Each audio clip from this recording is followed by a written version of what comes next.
আসসালামু আলাইকুম এভরিওয়ান, কেমন আছেন সবাই? আশা করি সবাই ভালো আছেন। সো আজকের এই ভিডিওতে আমরা লিসেন, হিয়ার, ইটস, ইটস, দেন নিয়ে যে আমরা ব্যবহার করতে গিয়ে এগুলা ব্যবহার করতে যে আমরা কনফিউজড হয়ে যাই সেগুলোই আমরা দেখব। So let's get started. Here and listen. Here মানে হচ্ছে শুনতে পাওয়া বা শোনা, লিসেন মানেও শোনা।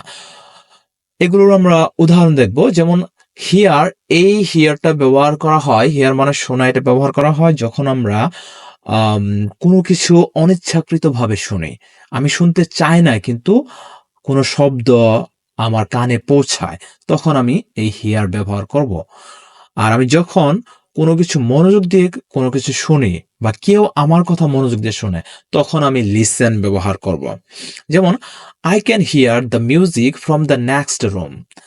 আমি নেক্সট রুমে মানে পরের রুমে, নেক্সট রুমে যে সঙ্গীতটা বা গান বাজতেছে সেটা আমি শুনতে পাই, কিন্তু আমি আসলে গানটা শুনতে চাই না, গানটা তারা বাজাইতেছে এই জন্য আমি শুনতে পাই। She heard a strange noise outside. সে একটা অদ্ভুত শব্দ, আওয়াজ বাইরে থেকে, মানে সে বাইরে একটা অদ্ভুত আওয়াজ শুনতে পেল। সো বাইরে একটা অদ্ভুত আওয়াজ হচ্ছে, সেটা সে শুনতে পেয়েছে, কিন্তু সে সেটা মনোযোগ দিতে আগ্রহী ছিল না। অপরদিকে লিসেন হচ্ছে তার ব্যতিক্রম। লিসেন যেমন the students are listening to their teacher. ছাত্ররা তার শিক্ষকের কথা শুনছে। যেমন please listen to me carefully. এখানে আমার কথা মনোযোগ দিয়ে বা যত্ন সহকারে শুনো, অর্থাৎ আমার কথাটা শুনতে বা আমি আপনার কথা যদি শুনি, মনোযোগ দিয়ে শুনতে হবে। সেই মনোযোগের কাজটা যখন আমি করি, তখন আমি লিসেন করি। আর আমি যখন অনিচ্ছাকৃতভাবে শুনি, যেমন আপনি সকালবেলা ঘুম থেকে উঠেছেন, কিন্তু ঘুম থেকে উঠে সকালবেলা পাখির কিচিরমিচির গান শুনতে পাচ্ছেন, আওয়াজ শুনতে পাচ্ছেন, কিন্তু সেটা আপনি আসলে মনোযোগ দিয়ে শুনতে চান না, আওয়াজগুলো হচ্ছে তাই আপনি শুনতে পাচ্ছেন। So let's go to the next slide. এবার দেখবো আমরা ইটস ভার্সেস ইটস। এই ইটস, এখানে দেখুন একটা অ্যাপোস্ট্রফি রয়েছে, মানে কমা যদি উপরে থাকে ওইটার নাম হয়ে যায় অ্যাপোস্ট্রফি। সো এখানে এইখানে দেখেন যে অ্যাপোস্ট্রফি রয়েছে। এই ইটস, ইট ইজ এবং ইট হ্যাজ এর সংক্ষিপ্ত রূপ। অর্থাৎ অর্থাৎ ইট ইজ, এটা ইটস, এবং ইট হ্যাজ, তবু এটা ইটস হয়।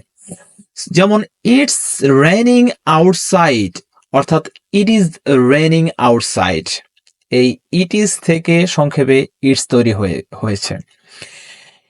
It's been a long day, অর্থাৎ ইট হ্যাজ থেকে ইটস হয়েছে। অর্থাৎ আমরা বুঝলাম যে ইট ইজ অথবা ইট হ্যাজ দুইটা মিলে ইটস হয়।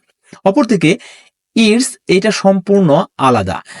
এই ইটস এটা দুইটা শব্দের সমন্বয়ে তৈরি হয়, ইট ইজ অথবা ইট হ্যাজ। কিন্তু ইটস এটা ইংরেজিতে এই ইটস নিজেই একটা ওয়ার্ড বা শব্দ, এবং এটার অর্থ হচ্ছে এর, কিন্তু এগুলোর অর্থ কিন্তু এর না। ইট ইজ মানে এটা হয়, এরকম অর্থ আসে। যেমন এইখানে আছে আই হ্যাভ এ ক্যাট, আমার একটা বিড়াল আছে। ইটস কালার, এটার রং বা এর রং, ইজ রেড, লাল। হি হ্যাজ, তার আছে অ্যান আমব্রেলা, একটা ছাতা। ইটস কালার, অর্থাৎ ছাতাটার, এর কালার, ছাতাটার রং, ইজ হোয়াইট, সাদা। সো আশা করি বুঝতে পেরেছেন। So let's get two the next slide. So এখানে বেশ কিছু ভুল বাক্য আছে, যেমন আমরা ব্যবহার করি অনেক সময় সেরকম। সো দ্য ডগ, কুকুরটি, ওয়াগড ইটস টেল, এখানে আছে ইটস, অর্থাৎ ইট ইজ আছে, কিন্তু এখানে ইট ইজ হবে না। যেমন কুকুরটি এর এর কি লেজ নাড়িয়েছিল, ঠিক আছে, কিন্তু এখানে ইট ইজ দিলে তো আসলে এটা ভুল হবে, ইট ইজ এখানে হবে না, এটা হবে ইটস। যেমন দ্য ডগ ইটস, এই যে ইটস, দ্য ডগ ইটস টেল মানে এটার লেজ, তাই না? ওকে। সিমিলারলি আরেকটা বাক্য আমরা অনেক সময় ভুল ব্যবহার করি, যেমন ইটস এ বিউটিফুল ডে, কিন্তু এটা হবে it is a beautiful day. So it is. So let's move on two the next slide. So এখন আমরা দেখব দেন এবং দেন। এই দেন আমরা ব্যবহার করি কখন? এই দেন এর অর্থ হয় তখন, এরপর, তারপর, এরকম।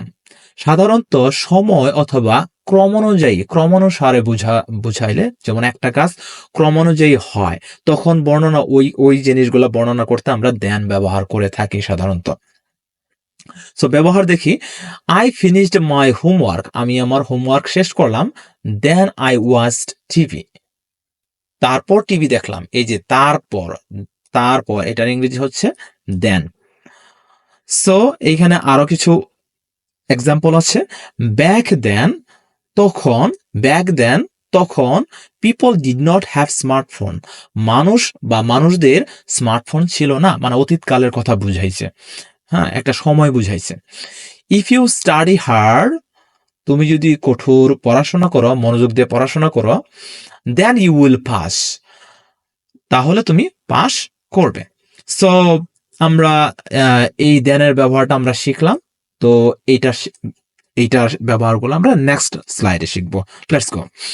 দেন, এই দেনটা ব্যবহার হয় তুলনা করা বুঝাইতে, যেমন সে আমার চেয়ে অনেক শক্তিশালী, অর্থাৎ আমার এবং তার শক্তির মাঝে একটা তুলনা করা বুঝাইছে, তখন আমাকে এই দেন ব্যবহার করতে হবে। কোন দেন ব্যবহার করতে হবে? যেই দেনের মাঝে এ আছে, যেই দেনের মাঝে ই আছে ওইটা সময়, যেমন এটার মাঝে কি আছে? ই আছে, এটা তখন, এরপর, তারপর, এটা কোনো তুলনার ক্ষেত্রে ব্যবহৃত হয় না। অপরদিকে যেটার মাঝে এ আছে ওইটা তুলনা করার ক্ষেত্রে ব্যবহৃত হয়। যেমন হি ইজ টলার, সে অধিকতর লম্বা, দেন মি, সে আমার চেয়ে অধিকতর লম্বা, অর্থাৎ তার আর আমার মাঝে তুলনা করা হয়েছে। This book is more interesting than that book, অর্থাৎ এই দ্যাট বুক এবং এই দিস বুকের মাঝে একটা পার্থক্য করা হয়েছে। ঠিক আছে, তাই এখানে দেন ব্যবহৃত হয়েছে। Next sentence, I would rather walk than take a bus, অর্থাৎ আমি এখানে কার সাথে মানে তুলনা করা হলো? ওয়াক মানে হাঁটা, টেক এ বাস মানে বাসে যাওয়া, অর্থাৎ বাসে যাওয়ার চেয়ে আমি হেঁটে যাব, এইরকম কিছু বুঝাইছে। সো তুলনা করার ক্ষেত্রে আপনি যেই দিনের মাঝে এ আছে ওইটা ব্যবহার করবেন। So let's go to the next slide, I mean final slide. So এইখানে আমরা কিছু ভুল ব্যবহার দেখব, সেগুলোকে আমরা কারেক্ট করব। যেমন he is smarter than me, এখানে কিন্তু স্মার্টার, তার মাঝে এবং আমার মাঝে কে বেশি স্মার্ট সেটা তুলনা করার জন্য কিন্তু মানে তুলনা করার অর্থে, তাহলে তুলনা করার অর্থে কি হয়? এই যে এই যেটার মাঝে থাকে ওইটা ব্যবহৃত হয়। আবার এই যে এই দেনটা কখন ব্যবহৃত হয়? যেটার মাঝে ই আছে সেটা ক্রমানুযায়ী অথবা সময় ক্রমানুযায়ী বা সময় ব্যবহার হলে তখন আমরা ব্যবহার করি। যেমন এরপর, তারপর, তখন, এরকম অর্থ হলে আমরা যেটার মাঝে ই আছে সেটা আমরা ব্যবহার করি। যেমন ফার্স্ট, প্রথমে, আই ওক আপ, আমি জেগে উঠলাম, and then I had breakfast. এই বাক্যটা ভুল, কারণ এই যেখানে যে দেন আছে এই দেনটা কিন্তু তুলনা করার ক্ষেত্রে ব্যবহৃত হয়। সো আমি প্রথমে জেগে উঠলাম, তারপর আমি সকালের নাস্তা করলাম। সো জেগে ওঠার কাজটা আগে হয়েছে, ঠিক পরের কাজটাই হচ্ছে ব্রেকফাস্ট করার কাজটা। সুতরাং ক্রমানুযায়ী মানে অর্থাৎ জেগে ওঠা হয়েছে, তারপরে কাজটা হয়েছে। সো এই ছিল ক্লাস। আশা করি আমাদের চ্যানেল এবং পেজটা সাবস্ক্রাইব এবং ফলো করবেন, এবং প্রতিনিয়তই আমরা আপনাদের জন্য অনেক খুব ভালো ভালো ক্লাস আনবো এবং অ্যাট দ্য সেম টাইম অনেক ফান করব। তো সে পর্যন্ত ভালো থাকবেন, সুস্থ থাকবেন। আল্লাহ হাফেজ।